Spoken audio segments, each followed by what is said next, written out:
Well, just to by way of introduction, John Cantwell, whom I know because well, originally I had discovered you because you were the breakout star of Alaska's "This Is My Hair" video. Yes, And I was yes. like, who is this? I need to know this person. This person is amazing. And I tracked you down and then I found you on, I guess, Instagram or something and have just I, been in love ever since. oh, you're so awesome. Yeah. Yeah. So And what were you going to you have say? a cat. Normally, if someone follows me, I have to I'll check them out before I follow back. And usually, if there's several cat photographs, I'm like, oh, okay, this person's normal. Right. Totally. Yeah, it is the barometer. Absolutely. Yeah. I was like, he likes cats. He's my guy. Yeah. So Yeah, yeah, so I had seen you on that video and I just you really stole the show, which is hard to do with Alaska. Like yeah. truly, yeah, it blew my mind. And I think everybody was, struck by that. And I guess you've been really busy, John. I mean, since COVID has been sort of lifted, I keep seeing you at Akbar and all these bars in LA, like constantly doing your one woman show. Yeah. Well, I've been um, I've been trying to get something going at Akbar because it's a local bar, and it's a place that I've frequented more than any other bar, I would say, Mm-hmm. since LA. So there's something about trying to get into your niche, where your friends are and people that are aware of you, that you don't have to explain like what you Right. do. My work is kind of enigmatic, it kind of doesn't, it's hard to describe Mm. everything. Everything. But yeah, that's Soundtrack Sundays. That it also just plays on, it was great to be given an opportunity where I can also play on my love of film, and Yes. picking a different film soundtrack the last Sunday of every month, at least for summer. And I'm grabbing other performers, so it's not just me, it's actually me, and I'll have some burlesque performers or just dancers. I'm probably going to have like some poets or more Oh monologuists, wow. maybe doing like maybe Grease, and a friend of mine could play Rizzo. And I'm thinking, I'm kind of seeing spoken word over "there are worse things I can do," to really expand on what are some of the worst things that Rizzo could have, so things like that. So it's able to, you can be creative, you're kind of creating new work, but only referencing tried and true old pop culture staples, which, I'm a Gen Xer, so that stuff means a lot to me. And, I like to keep pushing it out, pushing the retro shit out there. Yeah, teach the children. I mean, they need to know about Star 80, for instance. But before I go there, I want to say I'm representing. Oh my God. Oh my God. It's amazing. Oh, Dorothy Stratton Angel just kind of like channeled what your cat's Wow. Oh, that's that's Walter. Um, Walter. Walter You, is I love starving. the the price of stardom was more than she bargained for. There's Connie in her Bob Fosse director's chair. Now that one of my favorite Instagram profiles commissioned an artist to do, I have a whole box of it here. It's Oh my amazing. God, that's But amazing. yeah, So yeah, so John has this character, Love Connie, that you do. She is very compelling, and I don't know how to describe Connie. like either good or bad, compelling. Yeah, yeah. You sort of. What did you say? You're kind of from the bayou and sort of pageanty. Like I think of you like as one of those, Queen of the Bayou pageants or something kind of dolls. Word you're looking for is inbred.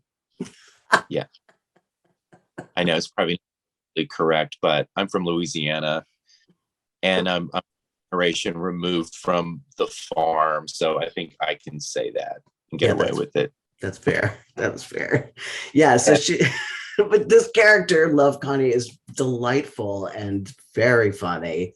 And you kind of use her as a vehicle to express your love of these films like Dorothy Stratton, these kind of 80s icons, right? And they're kind of outlier icons. They're not the usual. You like a particular kind of woman, I think. And I think the word you're looking for is exploited. An exploited woman. Yeah.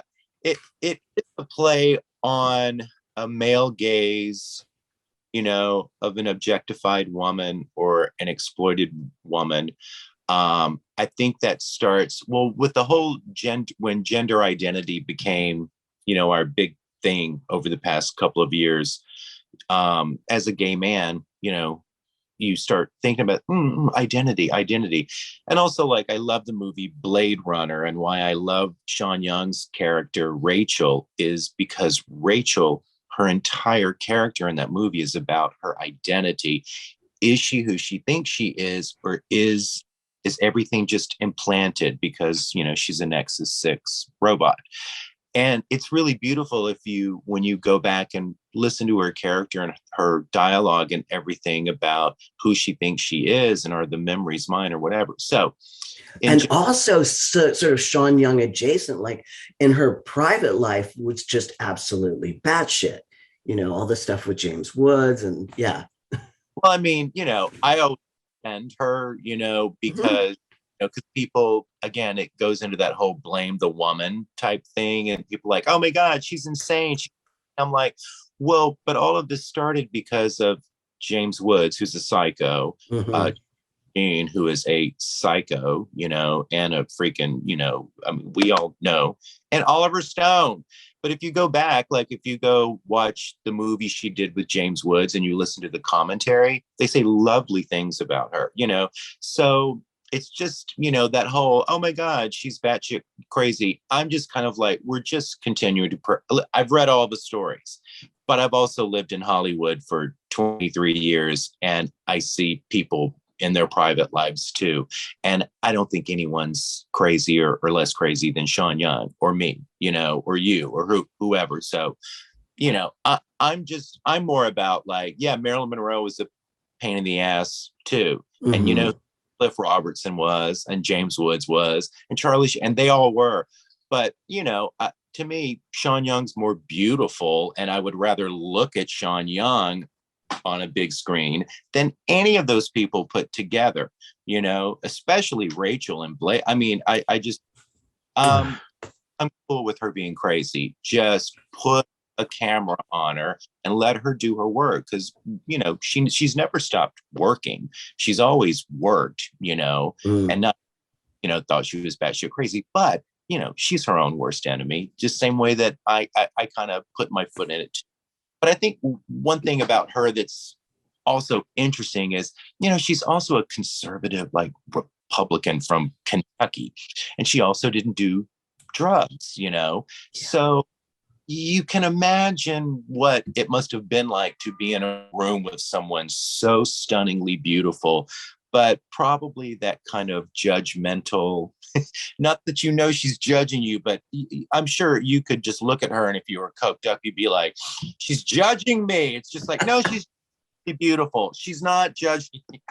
So, because and also she was really, I love you. I'm just dying for her to write a book about everything, because she has such good stories about every director in town, because every director, I mean, she worked with David Lynch, she was almost Marianne Ravenswood in a Spielberg film. And she has really funny stories about encounters with all of them, where she's just like, hey, and just in your face and confrontational. And she flipped those men out, Yes. And she's been a better Vicky Vale, than Kim Basinger. They really shot themselves in the foot with that Batman movie, when she dropped out, because what was the goober? Peter Guber was fucking Kim Basinger, so Kim Basinger got the part, which then undercuts the fact that Jack Nicholson as the Joker specifically picked Mick Jagger's wife, Jerry Hall, who is a Southern blonde, and then now you have Kim Basinger, another Southern. It just ruined the whole look of it. Just, I'm sorry, things are always better with Sean Young. End of story. Yes, thank you for yes. Absolutely right. And thank you for bringing that up, to this sort of male gaze and this use and exploitation of people like Sean Young. And yeah. I just found that went out from the time I was a kid, the first movie I remember that's still a movie that I find like really impactful, the Poseidon Adventure. I didn't understand it, but I only identify with women in film. I think the only movie I've ever identified with a male character would probably be Kyle MacLachlan's character in Blue Velvet. Oh. Kind of inquisitive and was into the mysterious woman. And I'm, that whole voyeurism and sneaking, wanting to maybe, creepy, pervy, creepy shit. Really think about it. But when you're a kid, everything, and you're learning about life and how the other side lives, whoever that may be, someone down on, I love that line. His auntie is like, "Oh, Jeffrey, you're not going down on Lincoln Street, are you?" "No, Aunt Barbara." "Don't go over on Johnson Street." Right. I think that's so, it's my childhood, small town America. But then I saw Jackie Brown years later when I moved to LA, and it was the first movie since the Poseidon Adventure where it clued into me, and I said, "Oh my God, the first movie since the Poseidon where I have strongly identified with every woman in this movie." And Poseidon Adventure is just a bunch of, white women, and then Jackie Brown is all these black women, and I'm going, really identify with these people, but I'm really a dude in a dress. Right. Well, and Shelley Winters in Poseidon Adventure. Because really quick, because Yeah. every guy thinks he's the fattest guy in the room. That's Shelley, Uh-huh. and she saves the day. She saves the day. And sacrifice. She's the Christ character. It's just, it's such a beautiful movie when it comes. Well, you talk about your podcast, Why Live, and and I'll tell you that what because then after seeing the Poseidon Adventure, then I became aware of because I'm Southern and was raised Southern Baptist, so you're regularly in church, and the Poseidon Adventure is about a preacher that is having kind of a conflict of faith, and he has this great line that I always thought, this is a really smart line, and it's not from the Bible, it's from the Poseidon Adventure, where he's delivering a sermon on the deck of the ship, and he goes, "Don't pray to God, pray to that part of God inside of you," and I'm like, yeah, that for all that is such good, because the fucking ship's about to flip upside down. And you're going to have to choose. You want to sit back and wait to be saved, or you're going to fucking save yourself. As an artist, I've had to climb up to the bottom of that ship over and over and over. Yes, I can totally connect with that. So what was it about? So you were in small town USA, as you say.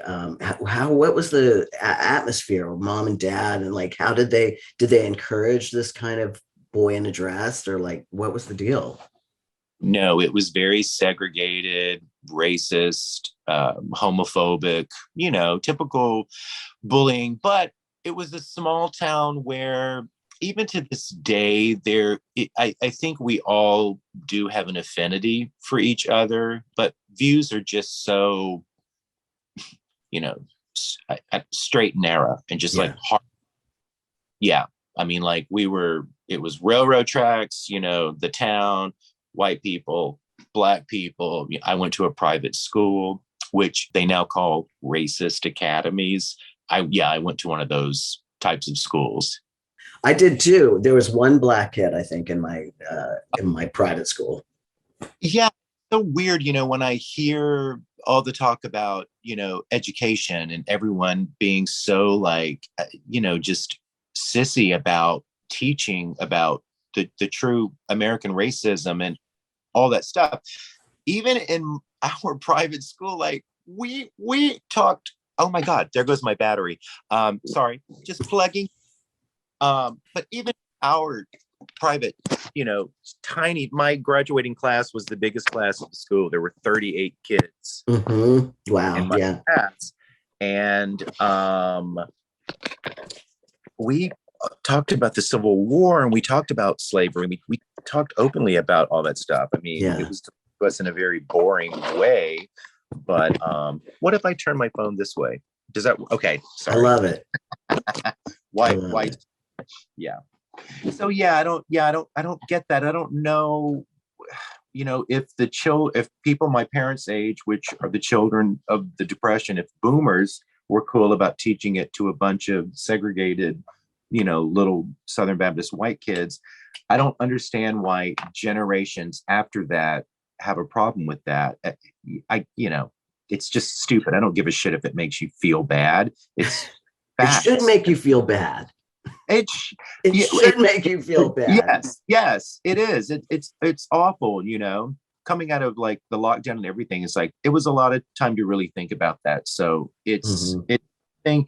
And also I find myself, even like the other night when I was doing the show in the bar, mic balls and camera balls, it's like I'm always like, no, I'm not going to say that much.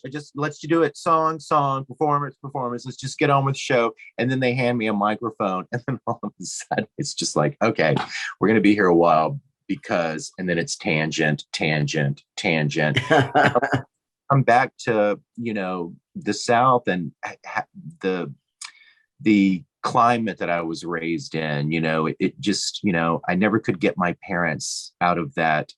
To be nice, I'll just say that Archie Bunker bigot. We raised you better than, it's just, but it wasn't just black. It was everything, So another thing, thank God I was from a really funny family, because, or my mother could cut you off at the knees, and I have that in me too, that real Louisiana smart ass, stick bitch. And my dad was just like super funny and kind of a magnet for outsiders, just people that were just kind of off the path, but still they just feel like they have to be a certain way that is guidelined by the church or by scripture down there. And because they're afraid, they don't, they really believe they're going to burn in hell. It's just hard when you're brainwashed like that. And it is brainwashing, and if you're offended when someone calls it brainwashing or another reference, well, then you're not very strong in your faith, or come on. You just have to look around and see how things grow to know it's like there's no one up. See, to me, like there's a dude in the sky and it's listening to everything. He could stop that kid from getting shot on the freeway and the road rage, but no, God is me, or it's God is God. I'm just like, okay, it's just like life is a gift, and to me, life is heaven. And I wouldn't be worried about the after. I would just try to make the best of what we got right now, where we are. Right. I mean, look at all this great light, Well, it does seem to be what you do, John. I mean, I was just looking at your, career arc or whatever. You've been in films, you were in the Nellie Olsons, you've done a lot of sort of very edgy, queer stuff for a long time. And that, which I can identify with, but it seems to come from a place of real fun, playfulness, and joy. Not sort of my trip was always kind of depressive and dark and arty. Yes. I have those moments too, and like I say, sometimes I was thinking how I was from a very critical mother. It's like, no, I always want to say, like, was she Goldilocks? Because it was literally like, no, this was too soft. No, this shit's too hard. No, but I'm like, I almost said Goldie Hawn. Goldilocks was ultimately satisfied. She did finally get to, this one is just right, with food, with the bed. I'm like, my mom, it was like, you're getting fat. And then if you got down to a weight that, you were happy with, it was like, are you sick? Oh and my then it's like, God. oh, are you thinking that I have AIDS now? So it was just Wow. a constant, kind of a negative type thing. And I don't know where that came from. I really don't, but I have an extremely negative voice in my head that unfortunately rules me actually a lot more. I hope it's not coming through, because I like for people to think that no, because I get really lovely, one wonderful thing about the RuPaul Drag Race thing, just opening me up to people, like I say, that weren't gay or on the fringe Hmm. years ago who would know me from being around there. But really sweet things like you inspire me, or you made me not want to kill myself, or I Yeah. low time, and your videos just make me laugh, and things like that are really touching to me. So when I get into a dark place, I think about that. But it like I say, it's like if you have humor in your life, you can pretty much get through anything, because I do find myself laughing about when I get really down, like I have more imaginary defensive arguments with my mom or my sister or whoever, what it Uh, is. And I just have to stop myself and go, John, stop arguing with your mom. She's 91. my She God. doesn't remember shit. She's not going to forgive shit. You ain't getting an apology. It's just, she's just going to hold on to all the money till, Shit.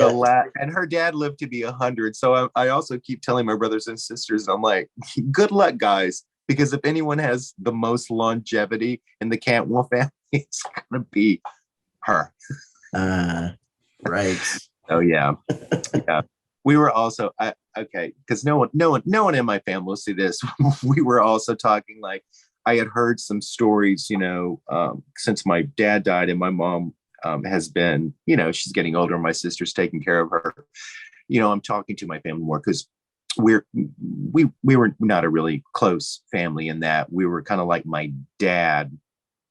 We're all loners, Uh, find ourselves hibernating in the back of the house, maybe drinking, imbibing or numbing in some way, and then getting lost in a football game, or really quickly, would you regard yourself as an introvert or an extrovert? I'm kind of both, because I'm really, really happy being by myself, Hmm. like you say, I'm kind of it's like being in my high school bedroom in a sense, my life hasn't really, I've kind of embraced that, eh, as I've, because I've got rent control, a small apartment, and I can't get rid of some things, even though I try to declutter as much as I can. But obviously, I'm also an extrovert because I can't help myself, but be a ham. Right. There was a German girl that was on the sidewalk after the show, and I was waiting on an Uber, and she was out smoking a cigarette, of course, because she's German. She just looked at me, and I looked like a wreck. It was the end, and she's just like, "Oh my God, your show is so fabulous." She goes, "How do you get so confident?" It's just, Right.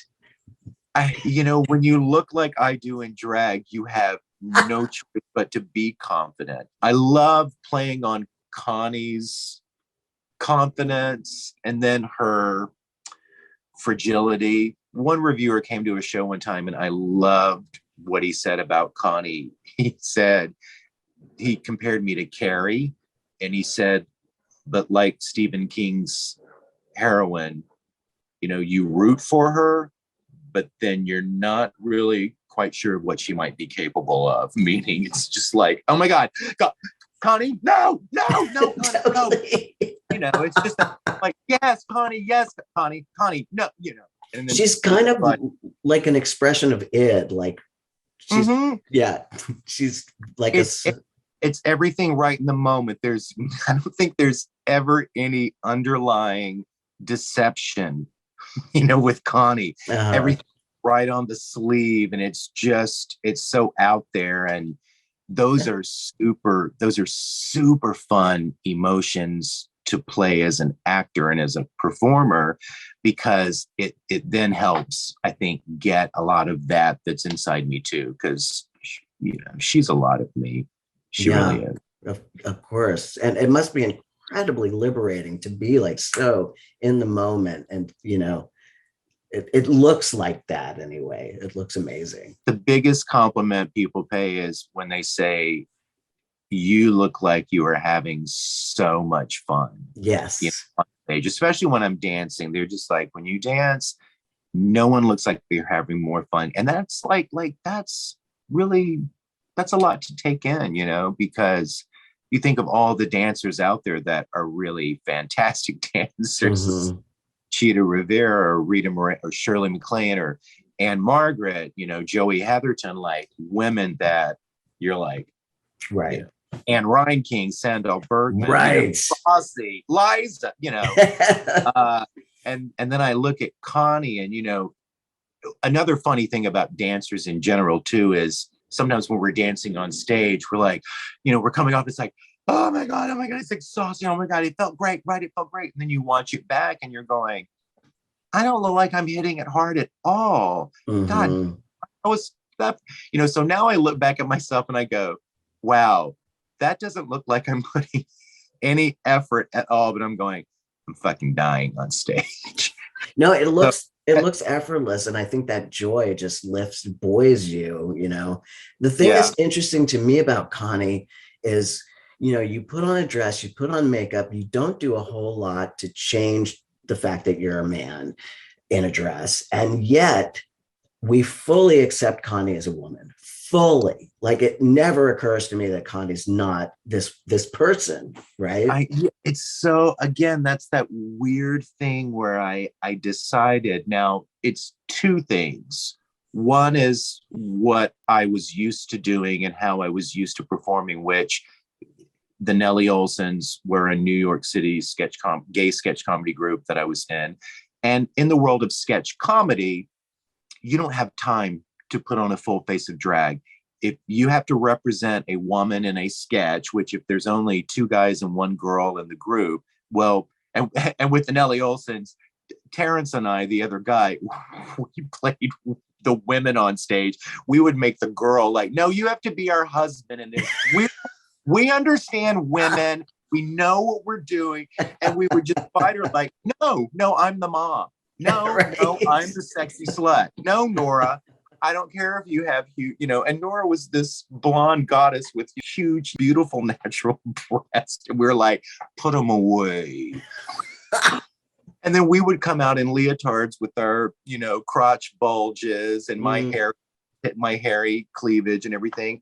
And that became something that, like I say, the old people, like me in their 50s now, they remember that. So those that are still around, they can go straight from the Nellie Olsons, because that's where Connie came from.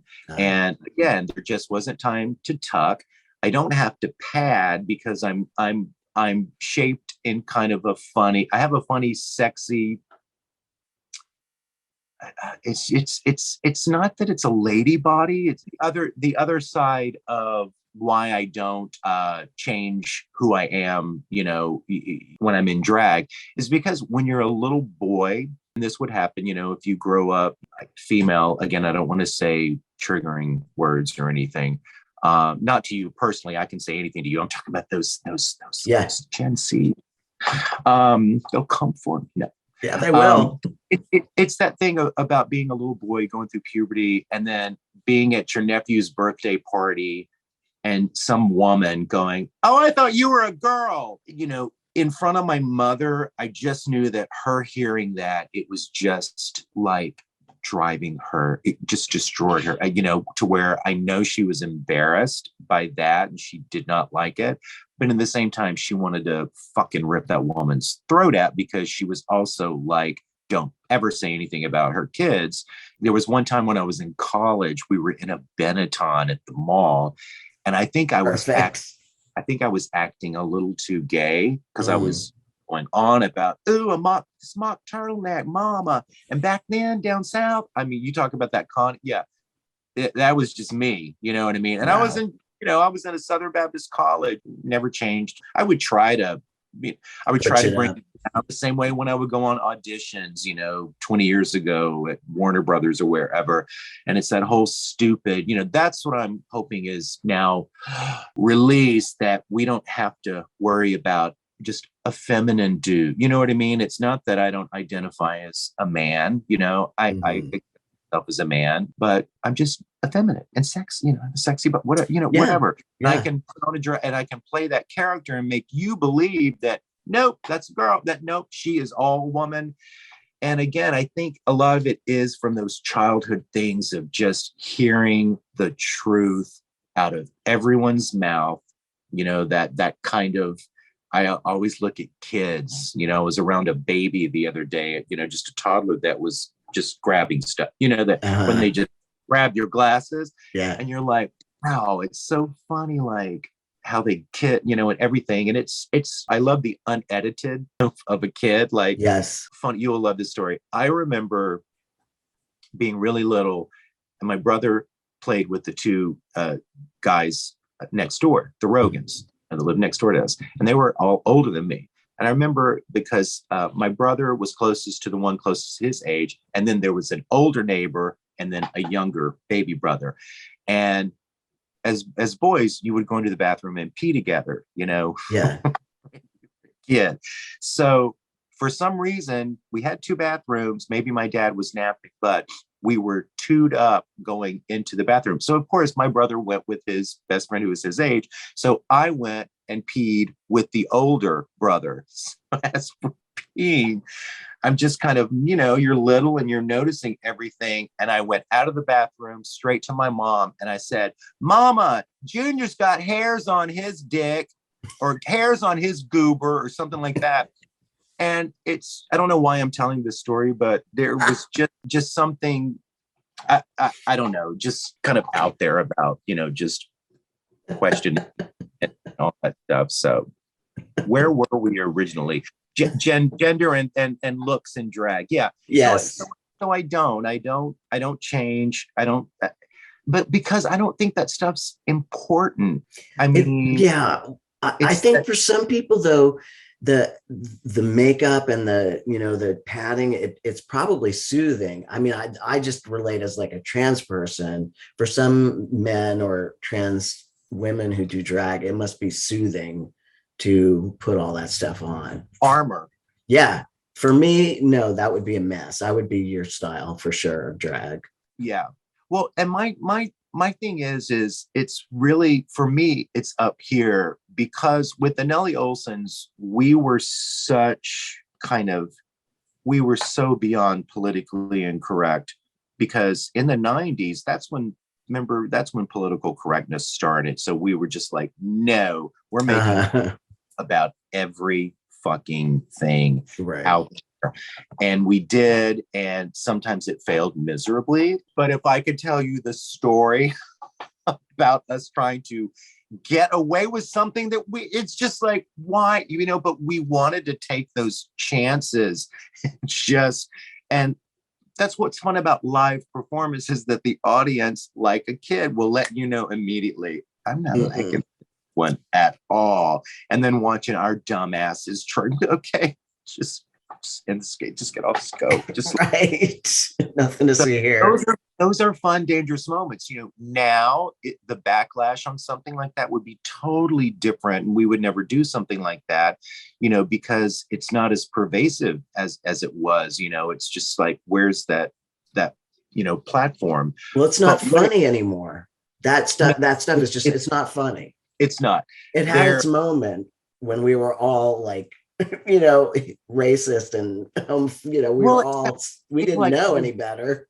When you go back to the 70s and even watch 70s films, it's just like God. N-word is everywhere and faggot, it's just like, wow. And I also think that that's another reason why I'm still kind of, because I'm so immersed in film culture of the 70s. And it is weird how in the 80s, you would also get it too. Like there's a Jane Fonda and a Jeff Bridges movie called The Morning After, which I really, And I think they were just trying to show that Jeff Bridges was playing this kind of white trash character, but they had him drop in a couple of N-bombs. And it, now watching it and, seeing who Fonda and you're just going like, this is so weird. Like, why was this even part of the story?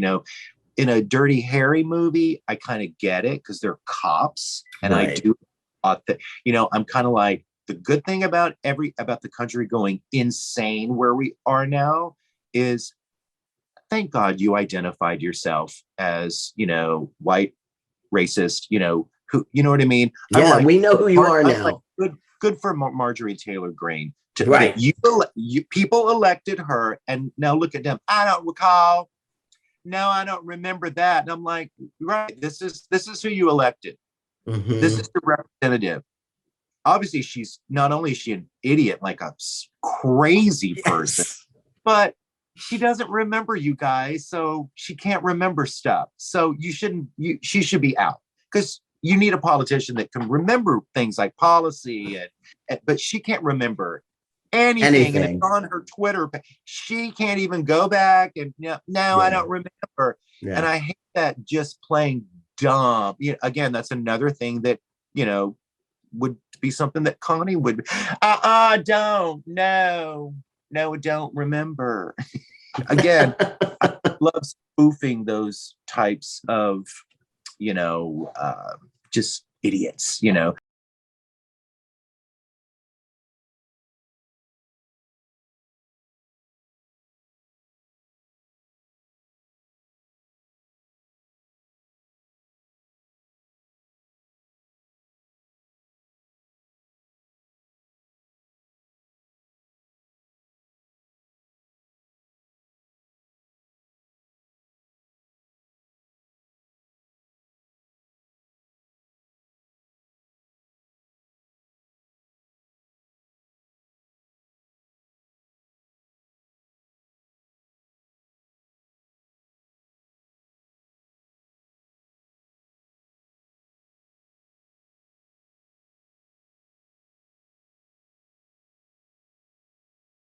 That's what was great Bunker, is those Norman Lear comedies of the 70s. Again, that my dad worshiped the Jeffersons, Archie Bunker. Mm-hmm.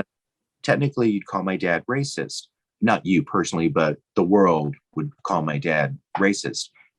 But it's interesting, like, he loved a Jewish man, Norman Lear. He loved a New York News version of comedy. And so I didn't have a deep relationship at all with my dad, or any like conversations about things like that. But I do really wonder, like, what was going on inside, my dad's head that gets it. He gets it. You can't watch a Norman Lear comedy like that and get it. Granted, he loved watching funny people perform. Funny. Like Sherman Hemsley. Come on, Florence the maid. Oh my God, so funny. She was amazing. The interracial, I almost said Bookman, who was the janitor guy that they had all the fat jokes about Bookman on Good Times. The Willises, yeah.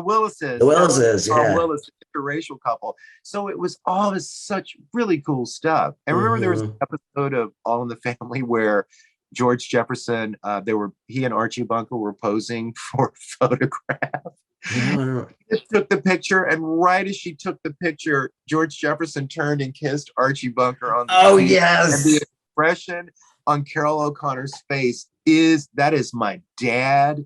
He was that bloated, round, beer drinking, like, so,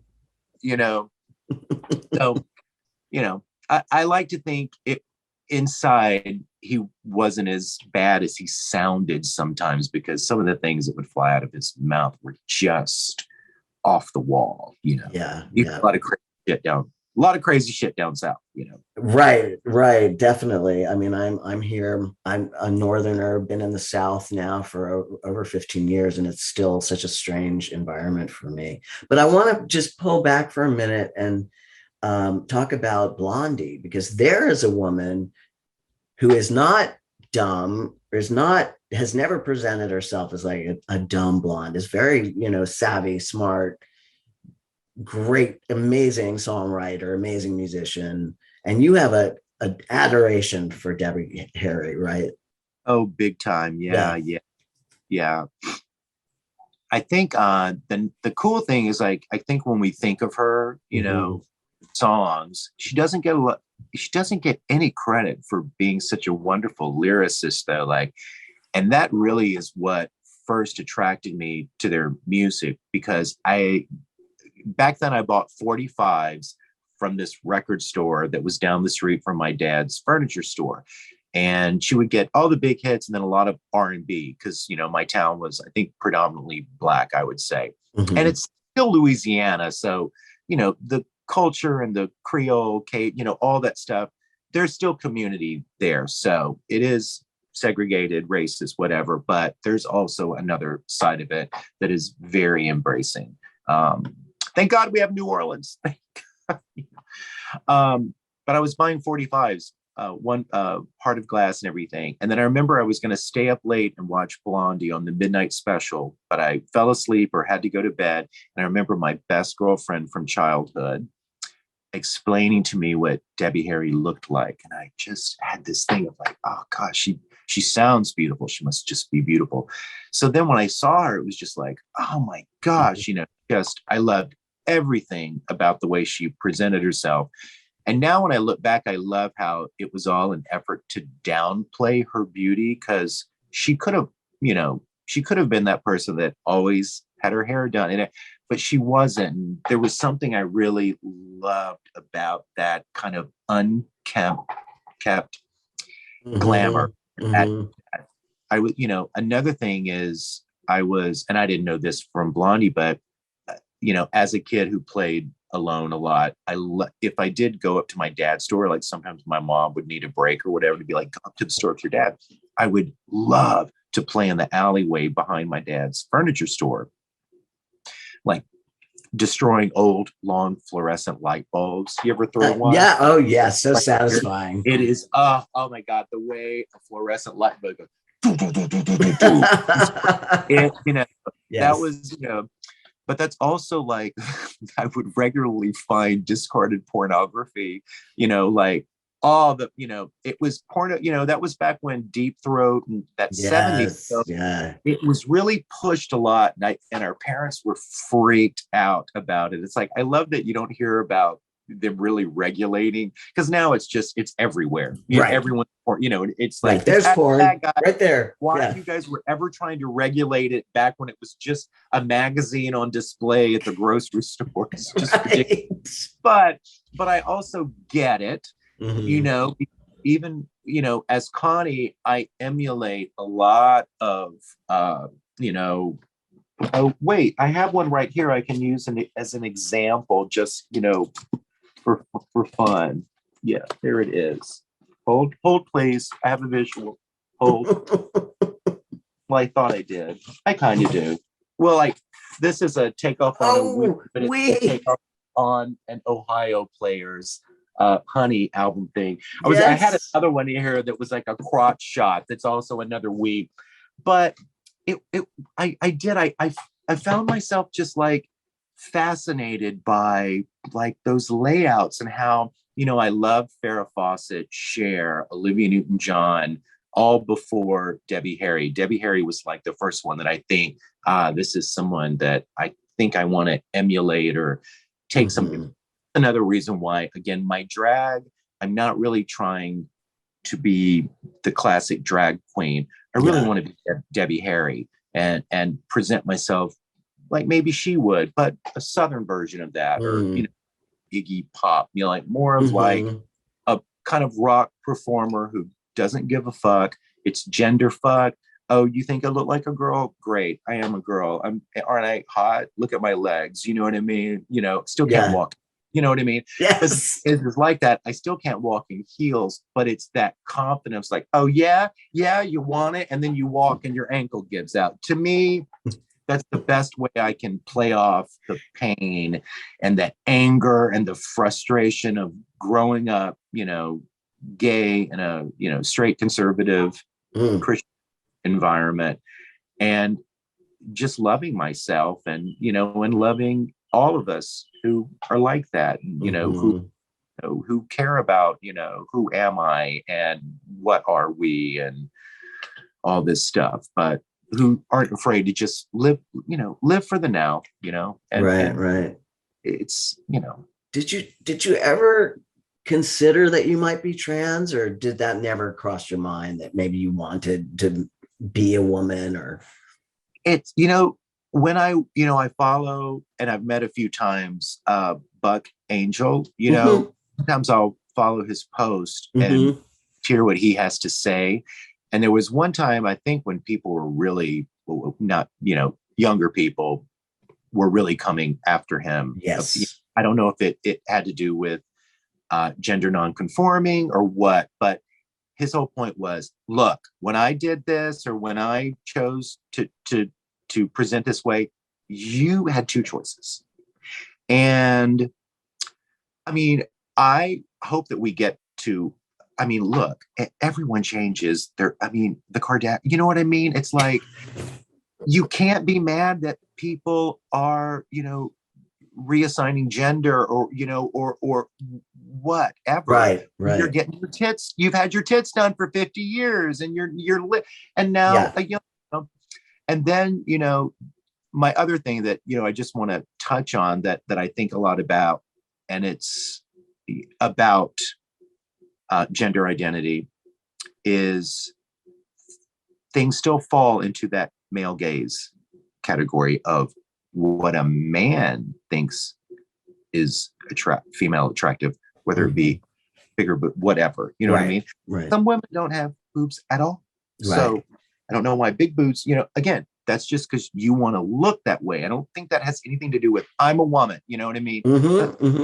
So, Nastasia Kinski is a woman, but she Flat. kind of, flat chested, looks like, you know what I Love mean? her. And, Just so in love with her when she was out there. Oh my that God. Abaddon photo with her, With the snake. her little boy belly, and the way So she hot. posed, she just looked like this, and also I love Jane Birkin. If you've Yeah. never seen the French film Je t'aime moi non plus, see, Louisiana, Very nice. that movie is so beautiful, and it's about gay and gender, but it's about love, and it's just so yeah, with identity, no, I never, I didn't. It's just like, it was more about people telling me, like, you look like, or my mom saying, you look like a girl. Or if I wanted to, shopping for school clothes, wanted to get some red pleated pants, that, oh, I love red. And my mother, while I'm trying them on, is whispering, she's whispering at the door in the merry-go-round in the mall, they'll call you a fruit. John, they'll call you a fruit. And Oh it's my like, God. bitch, you're calling me a fruit right now. Wow. So, Yeah. I think, let's just say, I got the fucking red pants. You know what I mean? Right So on. even back then, I knew what my mom was doing was wrong. I thought she was helping, because how was she going to understand what it gave? You know what I mean? Yeah. I just wish we could have gone back when she was still buying me dolls, like when I was little, my thing was, I wasn't really raised around my dad or my brothers. I keep trying to remember, but I don't even remember my brothers ever being around, I was in the first grade, my brother was in the sixth grade, and my oldest brother was a senior. That is the only time we were ever in school together. And then, things kind of, so we also each have a very different experience of our parents. Yes. I got it when they were at the, Jesus. I love hearing stories about my dad, who probably, when he had had a few too many country club malt liquors, had confessed to my brother that if it wasn't for his kids, he would try to kill my mom. Oh my God. Away with it, because she would just be relentless. And again, like, I have that same, people have done theater productions, or Connie shows with me, where they're like, I can't, Connie. It's like, you yell, and I'm like, I don't yell. It's one of those things. I'm like, yeah, if you can't handle a Louisiana redneck, it's like, that's why like when I was in New York, I always, there were always the Italians. Thank God, I loved the Italian community because volume was never an issue. Right. Never an issue. That is right.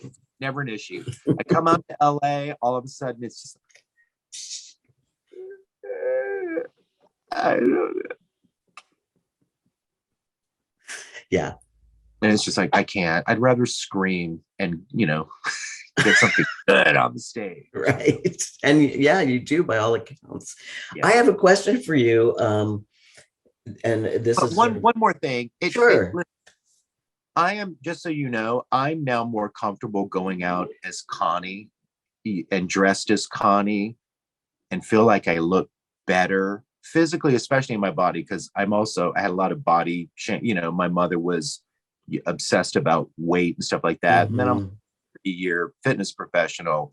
I taught at every major gym in the country, New York, LA, Dallas, so now when I have to go out as, just a guy, I find myself obsessing, not liking myself, feeling like I'm not going to be attractive to other guys. I don't know if that, and that's not an age thing either, because I've always, to this day, I'm attracted to guys that are older than, me. I think age is beautiful on a man, and women too. Yeah. Especially Italian women. Madonna. Stop. Well, that's a lot of surgery. Oh my God, I don't get it. It's a lot of surgery. Confessions on the Dance Floor was just 10 years ago. I don't get it. But like I say, I know, girl. It's most women, and it's women in their 20s. And that's why I keep sharing those Farrah Fawcett photographs on Instagram. I just want people to go like, look, y'all, she has thin lips. She has the most dynamite smile ever. Right. And her lips are almost non-existent. You know what I mean? But there are no false eyelash. She is the most natural. Stunning. Yeah. Just stunning. Just as a net. Because when you look at Farrah Fawcett with makeup on, she looks weird. Like go look at the costume. It's draggy. It looks draggy. She looks like, because she is when you look at her face, she is masculine. She's got that jaw.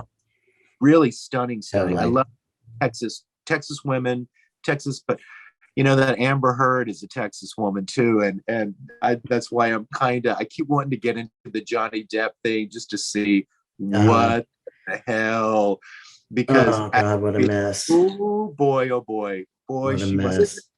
I mean, they're both handfuls. Because like I say, anyone with his longevity in the business and his, I don't want to say elitism, but because I actually have a great let me tell you my Johnny Depp story. Do you still remember the question you were going to ask me 5 minutes ago before I do. Podcast? Okay. So I had an old 280ZX, an 81 280ZX. It was black with two tops and gold stripes. Love my cars. Dream car when I was in high school. So I park off the alleyway behind my apartment building. So I'm driving south on the alleyway, and I'm about to come out on Fountain Avenue. And as I'm driving down the alleyway, as you're going down the alleyway, you see the cars passing by on Fountain. Well, then all of a sudden, black Porsche pulls up. It was like a dude smoking, kind of had like a Bob Marley, like I don't want to say Rastafarian hat, but kind of like just something like that. And as I'm coming down the alleyway in the 280ZX, the guy driving the Porsche does one of these. And for the whole last 20 yards is locked eyes, and it's Johnny Depp. Holy shit. I'm coming out. I'm turning right. So the whole way it's just like Johnny Depp and everything. And he's like, cool car. And I'm like, I love it. That's the best thing about it. You wind up seeing so many amazing people in traffic, and it's always kind of a nice exchange. So I always was like, oh, I really like him. And then there was this one girl who's a fan of mine. This just always up to. I sent her a t-shirt or something, and she got it, and she did a video. And of course the video is her ugly crying her ass off. She's like, God, oh my God. Oh my God, I'm blessed. And she's going on and on and on. And she goes, when I got this, I just said, oh my God, I can now put Connie next to my other two favorite icons. And I was just like, who are your other two favorite icons? She goes, Johnny Depp and Freddy Krueger. And I went, yep, that's right where I belong. Johnny Depp, Freddy Krueger, Love Connie. Nice. Like, yeah. That's hilarious. Crazy. So okay, so the two things that I wanted to talk to you about quickly were body image and RuPaul. The body image stuff came up because you just seemed to be very comfortable with yourself during COVID. You went through a weight journey or whatever, because we were working out and everything. And you just expressed that you were comfortable at different sizes and that you always had been. And I was, well, listen, when I'm teaching and when I'm leading that class, I'm going to try and be, even though I like to be self-effacing and have a sense of more about flaws, I still try to be, I'm going to represent that we all should be confident in whatever size we are. Yeah. Because, I just a month or so ago, because I got up to like 235 in COVID. And just the fact of the matter is, like, even if I didn't care how I looked, and I obviously don't really give a fuck because I don't belong to a gym, nor have I worked out in a gym, because I spent 30 years doing that. Yeah. Sometimes 22 hours a week. Jeez. Hustling and doing it. Look, it was fun too, because I've had more encounters and rendezvous than Gene Simmons, Wilt Chamberlain, Hulk Hogan, probably most of them. And so there's lots of fun stories there, and celeb stories there, and all kind of fun stuff. But no, listen, if there happens to be an inheritance for me in the future, I can tell you without a doubt, the first place I'm going is to get liposuction to get this fucking stomach out, because I've always just had it, because I've indulged in fast food and things like that forever. And I'm sick of working for it. You know what I mean? Because it's hard. My knees, my thing is now I want to dance and move and be able to, again, have people tell me, you look like you're having so much fun when you dance on stage. I want to do that as long as I can, because it all came so late. And, it's not like I say, there's never been that person in the industry. People can say, oh, you're just not pushing yourself. I pushed myself plenty hard. Right. And I'm also a happy place of where I finally found a way to create shows without having to take pen to paper and write or whatever, and it's kind of new, and people don't communicate like I do via drag. I feel very confident, whether a manager or an agent or a producer or whoever, whether, that person's never come to believe in me to the extent of, I want to do something for you. But anytime I show up anywhere, it's always everyone, no matter who they are, young, old, it's always you.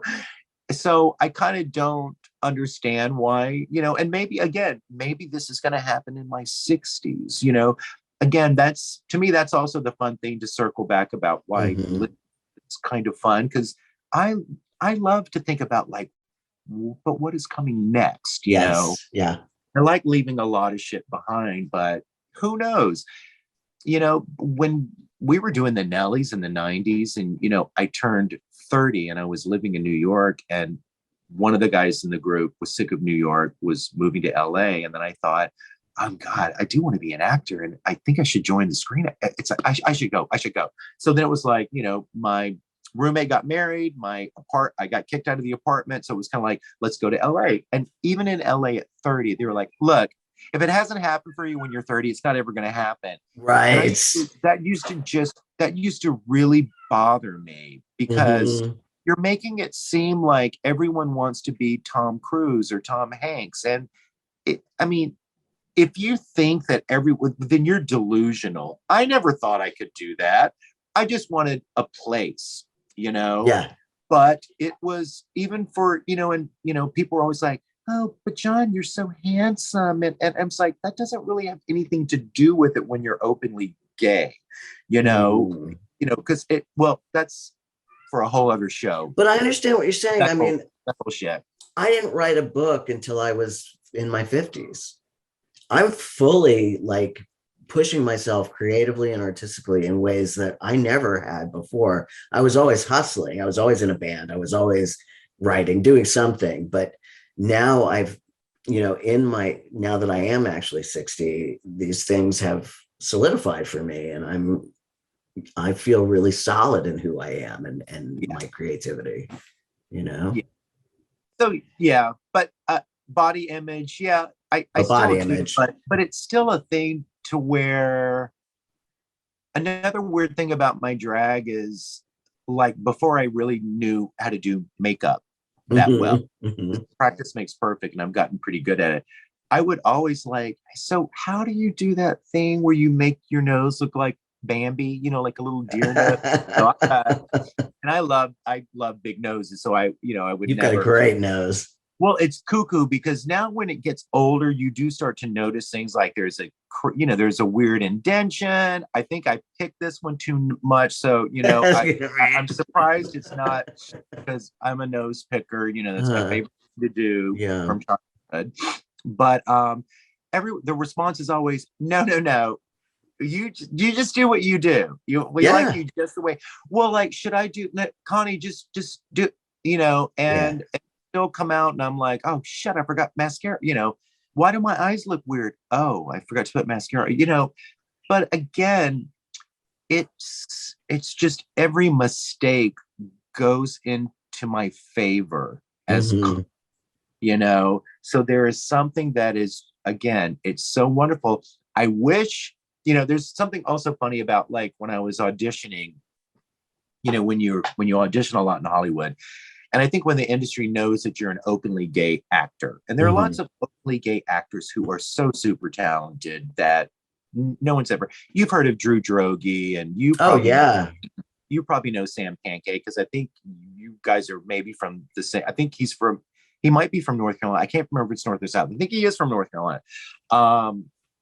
And Alec Mapa, or Jesse Tyler. There's Devin Green. Yes, Devin Green. But inadvertently, a lot of us would wind up, anytime there was a role that required a guy to be in drag. Weird thing about them is that you would always get it, and they'd like, you have to come in drag. And I'd be like, well, then I'm not going to get the part if they see me in drag, because they would put in bold, must be able to convincingly play a woman or look like one. And it was just this weird, that there goes that weird thing of, oh, what you think of, okay, that one, so what, is it going to be just 5'3" guy? You know what I mean? Because I'm 6 foot, you know what I mean? Yeah. So it's a thing of where, but then, there were a couple of times where I just said, I'm not going in drag. And a couple of times it would always work out in my favor. I would wind up getting the job because of how funny I was. Like one of my favorite roles, and it's the best, title. I was guest dressed as Stevie Nicks. Now, those are like roles that I want to play as Connie. Perfect. I think my line was crotch. You know what I mean? But I'm here to do this. This is funny to me. Yes. It's not fun to, you know what I mean? Like to try to fit into some other, but a lot of people, they just, when they see me, or when it would be at an audition like that, and Drew Droege and I talk about this all the time. It's like, we have people look at us differently. Some people will look at it as an opportunity to really, like, if they're idiots, to really go there, like I'll do stuff on Hollywood Boulevard, and they'll be like, just some, rough street kids that, are just like, oh my God, it's a dude, you know what I mean? Just being wise asses. But it doesn't bother me, especially it would bother me more if I was out of drag. In drag, that never bothers me, because once I turn around and take a couple of steps forward, you know, it becomes okay. You're fine. You're fine. I was like, Right. yeah, I am. I'm fine. And then you can do an exit and it all works. You know, I wish it worked out of drag as good as it does in drag. But well, we're running out of time, John, but I did want to just touch on briefly, like what your experience working on that set of RuPaul's Drag Race was like. Like, you talk about looking like you were having a good time. Everybody looked like they were having a blast. Well, you know, the thing that kind of it was frustrating, my trajectory to get there, but once I was glad, and the reason it paid off so well is because there was actually a lot of preparation. And I'm not talking about age. I've known the World of Wonder guys and RuPaul since the 90s. You know, they, because of the Nellies, Fenton and Randy have always been purveyors of pop culture, and especially gay culture, talent. And I love that baby. And so they were always seeing Nellie Olson shows. And once I kind of reinvented myself into Connie, they supported all of my shows since 2010 and still do to this day. You know, so, you know, not, you know, I haven't seen since before COVID, but so they were always there. I did some stuff for them like 20 years. They did a hidden camera show one time where we would do, ours was the Moulin Rouge sperm bank. And they put an ad out in the paper wanting guys to come in and to make a deposit. But we made this little stage, little facade in the room where they were supposed to come and whack off. Oh my God. And we gave them these giant, Nora was a sexy nurse, and she gave them these giant jugs. She's like, fill up those jugs, boys. And then the music started, and Nora would go on stage, and she was doing like this little nurse thing, and then this dominatrix, and they did like a lesbian scene. And all of these guys, now mind you, the two queens were also behind this little two-way mirror watching the girls and watching these dudes like really getting off. And then a disco beat came in, and then Terrence and I came out in pasties, high heels, and did the gayest high kicks, marching, drill team, precision. Oh my God. And you have never seen guys' faces fall, and all of a sudden just like, what the fuck? And it never aired because one of them tried to sue them. So it was a disaster. We recognized one of my friend Terrence, who was in the Nellies, recognized one of the guys from Yale. Shit. And it was just it was. So wow, that's wild. So when it came time for Drag Race, and when Drag Race was huge, and World of Wonder here's another little side note. World of Wonder would always hire me to perform at their office holiday party. Oh, how fun. Yeah. So I was. Oh, God damn it. You're frozen again. Nothing ever panned out. You know, I remember when they did their big World of Wonder coffee table book. I just remember just going, God, the Nellies, no, nothing ever happened. It's like, how sad that nothing ever happened.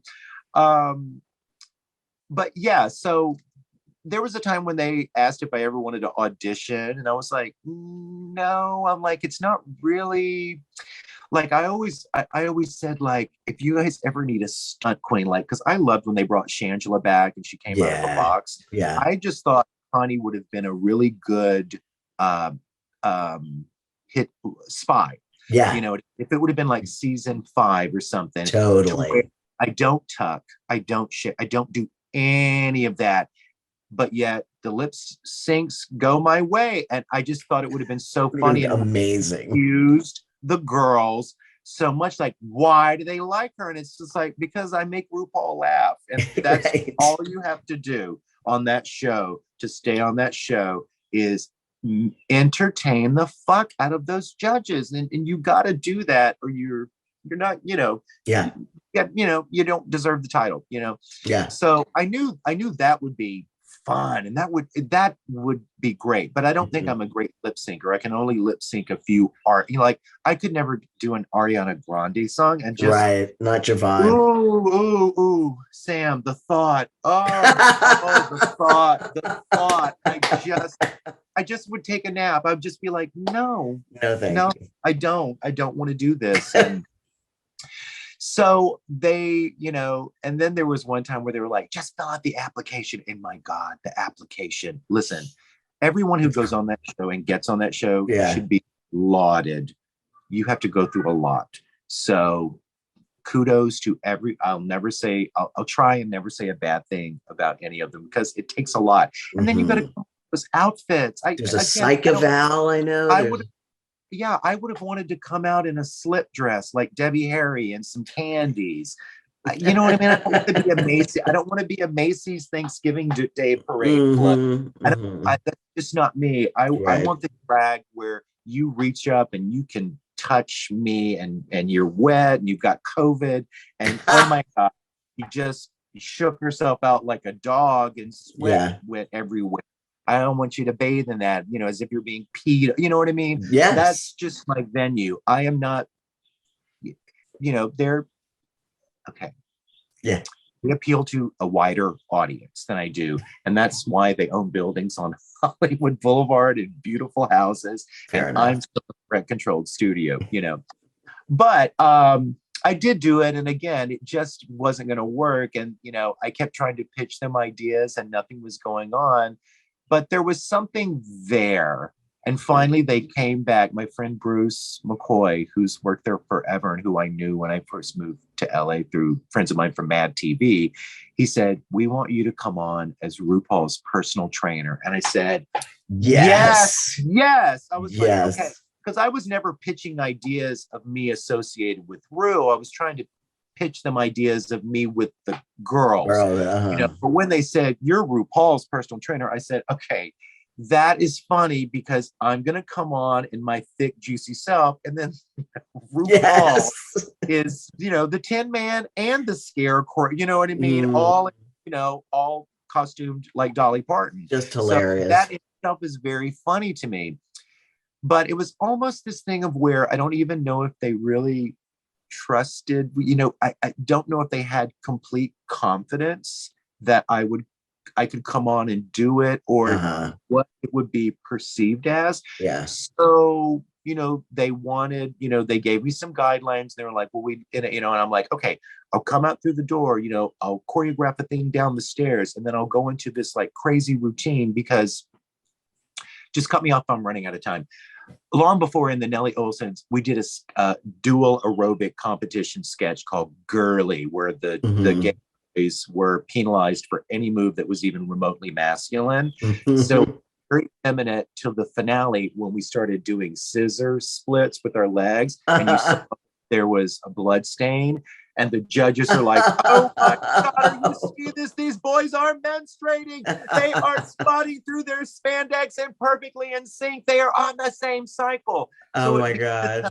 Beautiful thing of where you're so gay, you're menstruating, you're so effeminate, you're bleeding, and you're on the same cycle. Synchronicity. What else is more synchronized than doubles aerobics than two women syncing up on their menstrual flow? So, wow. There was something about taking a part of that. So I did that whole thing, when you see me come on where I'm doing all that is directly from that old Nellie Olson thing. And I really want, because the Nellies never, that to me was very unfortunate, because we were around when the state, Upright Citizens began, all that stuff. And for some reason, no one ever wanted to take a chance on us, because we were gay, we were really good looking, we were regularly naked on stage, making ludicrous comedy with our bodies and everything. And you were too soon. A lot of straight executives, listen, I think there's something about the good looking gay guy and the person with the nice body to go around with body, to circle around to that body image thing you were asking me about.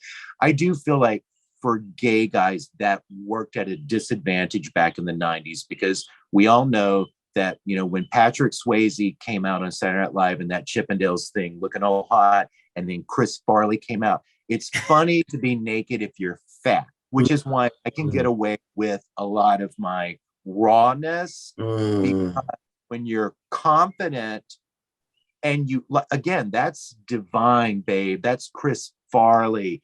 Those people, you know, John Belushi, it's like, but it's a different realm, you know, for some reason, you know, with a gay guy doing it, it almost becomes like if you were a really beautiful, sexy girl. Again, it becomes that stripper thing. It's like, you're trying to tempt me with sex. It kind of, you know what I mean? It becomes for not everyone. I can always laugh at, you know, a girl can freaking dance her tits around. I am like, that takes, it's like, come on. I don't get, you can dribble, shoot the ball, whatever. It's like, you're doing figure eights. Right. Like, it's amazing. Because I think that, you know, God has a sense of humor, or there wouldn't be cellulite. You know what I mean? Bodies wouldn't jiggle. Yes. Just wouldn't jiggle like that if it wasn't meant to be. It should be threatening, but it is threatening. But we worked a lot of stuff up, and then I said, okay, and then I'll grab each girl and we'll do like a little 16 count little move, and I put through their paces. And I had to write all that out and show it to them. I was like, this is what we'll do. And they're like, okay, let's do it. And we did it in one take. Wow. I think maybe we did one separate thing, but I remember we did it. And everyone, because I had a lot of people over there that were really rooting for me, to just be a contestant on the show. But there were a lot of people over there, producers and stuff, that had never seen a live show, were more concerned about how many followers I had on Instagram, which I had like 9,000 or I don't know, followers or something, you know. That's a lot. When it's like I have 22 now, I don't know, something like that, but it's like, I don't know, I got like 20,000 and all lovely people. No one's ever come to me and bullied me like, you know, they do like, you know, other people. Oh, like, yes, right. They're abusive. No one's ever done that. And I'm such an easy target. You know, there are people that have been critical, but even the critical ones, I always I understand, you know. So yeah, after we shut all that thing, you know, they came in and they said, you just blew the producer's mind. They love you. It's, you know, it's an interesting, they have a show. It works for them, but it's, you know, it can be stressful also trying to just come in and fit in to that. What's the word? That, not runway. It is a runway, treadmill, not that, you know, that thing, because it's a machine and they know what they're doing, you know, and everything. So it's nerve-wracking coming in and just thinking, oh my God, am I going to be funny? Because they do want you to bring you and your comedy. They're not writing things for you, you know. You'll get like an idea, and that's stressful for me because I am a smart ass, but I would never be good at like the shade challenge when they say do it on the spot. I can't. And I would have to know something of, you know what I mean? Or we'd have to be in a situation, and then I can read you and make you laugh. But of course, that's really hard. I hope we'll see you again on the show, because it was really stunning and so hilarious. I mean, I think it's one of the probably for me the top 3 most memorable moments in Drag Race history, and I'm sure for a lot of people it's like the funniest thing that ever happened. It's fun to, again, it was like being shot out of a cannon, and that's it. I think it was a really great representation. You know, now most everyone really associates it's always about fitness. So again, something I retired from. It's weird even in my drag, but you know, what are you going to do? I look good in a leotard. I love a leotard. They're very comfortable, and you know, I'm here for it. Leg warmers, I'm here for it. And you look amazing. You know what I mean? Look, if it works, hey, you got to work it. So on that note, John, thank you so much for spending this time with me. It was great to finally speak to you in person. I had a wonderful time. Yay. Yeah, me too. Is there anything you want to leave the people with, or any places they can find you online or whatever? Oh yeah. Well, I'm really excited. I'm gonna be headlining Greenwood, Indiana Pride Festival, which is in Yeah. Green. So I've never performed in the Midwest or Mid East, I guess you would call that. I've done Ohio back in the 90s with the Nellies, and that was again great. So I hope people from Chicago and that area will come down and see me. And I'm going to be in Provincetown for Bear Week, and I'll be on the same bill at the same club as Christine. So that's going to be two Louisiana wild child Oh, I love at Christine. the Velvet Room. So that's I'm really looking forward to that, and that'll be like July, I believe, like 10th, 11th, 12th, 13th, like right around there. So that's Okay. Bear Week. And I'm doing this Akbar show the last Sunday of every month, and I'm going to be doing Footloose soundtrack, and then I'll probably do like Xanadu, Showgirls, James Bond, Psycho for Halloween, Grease. Fun. Yes, That's Jackie Brown. awesome. I even want to do the Sliver soundtrack. Remember that Oh, show? nice. Yes. The best film. There's some films that are the worst films with the best soundtracks. You know, Hmm. whole niche unto its own. Absolutely. Well, I'm going to have to come visit and see your show. And that's Yeah, just that. All right, my definitely. friend. Thank you. All right. Good seeing you, Daddy. All right. Take care. Bye.